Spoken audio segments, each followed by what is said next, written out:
ঘটনায় আহত হয়ে বেশ কিছুদিন ছিলেন হাসপাতালে। পরে আইসিইউতে মৃত্যু হয় চুয়াডাঙ্গার রাশেদুল ইসলামের।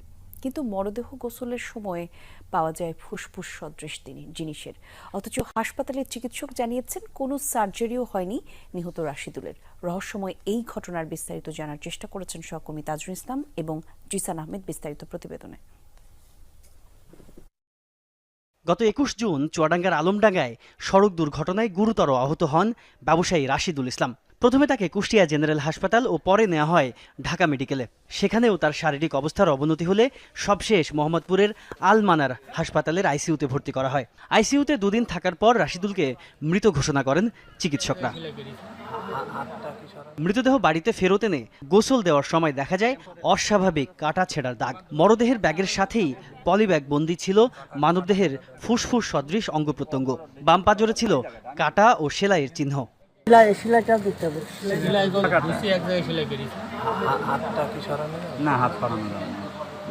দুই দিক থেকে কাটা আছে বড় আকারে, সেটাকে আবার দুই দিক থেকে টাইনে সেলাই করে রাখছে এবং আঙুল দিলে আঙুল ঢুকে যাচ্ছে, মানে অপারেশনাল সেলাইটা না।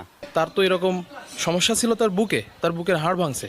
তো তাহলে তার এই যে মানে ভেতরের যে অর্গানগুলো, এইগুলা কেন পলিথিনের ভেতরে বাইরে আলাদা পাওয়া গেল? বাইরে বের করে দিয়েছে, ওটাকে ভেতরে দেয়নি। ওটাকে আপনি মোটামুটি পানি দিয়ে ধুয়ে ফের খাবারের ভেতরে দিয়ে দেন। আমরা তো এইভাবে কাজ করেছি। অথচ এই মরদেহে কোনো ময়নাতদন্ত হয়নি। তাহলে কেনই বা তার দেহে এমন ছুরি চালানো হয়েছে তার উত্তর খুঁজে পাচ্ছেন না স্বজনরা। কোনো অপারেশন বা কোনো কিছু করা হয়নি। আর যদি অপারেশন করতে হয়, কোনো কিছু ওটিতে নিতে হয়, তাহলে তো অবশ্যই আমার কনসার্ট নিতে হবে, যেহেতু আমি আসি ওখানে। হ্যাঁ, কোনো কনসেন্ট বা কোনো কিছু করা হয়নি। কিন্তু এগুলা কেন হইলে এরমভাবে এইভাবেই যদি করে, তাহলে মানুষ ডাক্তারের উপরে বা একটা প্রতিষ্ঠানের উপরে কিভাবে নির্ভর করে একটা রুগী নিয়ে যাবে? রাশেদুল ইসলামের চিকিৎসা সংক্রান্ত খোঁজ খবর নিতে মোহাম্মদপুরের আল মানার হাসপাতালে যাই আমরা। প্রথম দিন সাক্ষাৎ করেননি কেউ। পরদিন কথা হয় আইসিইউ প্রধানের সাথে।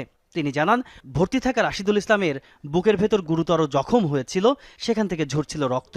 সেটি বের করতেই বাম পাশের পাঁজরে ছিদ্র করে পাইপ স্থাপন করা হয়েছিল, যা তার মৃত্যুর পর খুলে ফেলা হয়। টিউবগুলো সব তখন অলরেডি টিউবগুলো খোলা হয়েছিল, কিন্তু তবুও ওনার শ্বাসকষ্ট হচ্ছিল, ভীষণ শ্বাসকষ্ট হচ্ছিল। তারপরে ওনার এখান থেকেই আস্তে আস্তে বিভিন্ন কমপ্লিকেশন দেখা দেয় এবং ওনার কিডনি ইঞ্জুরি হতে থাকে এবং কোনো রক্ত প্রস্রাব হতে হয় না তখন আর। তারপর ওনার ব্লাড প্রেশার ফল করে এবং কার্ডিয়াক কমপ্লিকেশন দেখা দেয়। পলিথিন ব্যাগে অঙ্গ পাওয়া প্রসঙ্গে বিস্ময় প্রকাশ করেন এই চিকিৎসক। বলেন, এত ছোট ছিদ্র দিয়ে কোনো অঙ্গ বের করা সম্ভব নয়। ফুটো দিয়ে কোনো ওই রকম অর্গান বের করে আনা